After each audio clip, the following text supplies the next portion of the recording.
দেখেন গরুর পূজা কিভাবে শুরু হয় পৃথিবীতে প্রথম।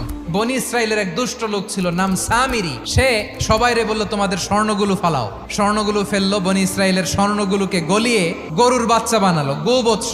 জিব্রাইল আলাইহিস সালাম যে জমিনে এসেছিলেন, ওই ফেরেশতার পায়ের নিচের একটু মাটি সে বুদ্ধি করে প্যাকেটে রেখে দিছিল। স্বর্ণ দিয়ে বানানো গোবৎস গরুর বাচ্চার গায়ে যখন সেই মাটি ছুঁড়ে দেয়া হলো, এখন বাছুরের ভেতর থেকে ভ্যাঁ ভ্যাঁ আওয়াজ আসতেছে। কি আসতেছে? সবাই তো অবাক। সামিরি বলে, আরে তোমরা যে 70 জন দিয়ে মুসা আলাইহিস সালাম রে পাঠাইছো ওইদিকে, এত ঘুরতেছে, আল্লাহরে খুঁজে পায় না। আল্লাহ তো এটার ভিতরে ঢুকছে, নাউজুবিল্লাহ, এটার ভিতরে সেজদা দাও। এই সেজদা দিয়ে গেল।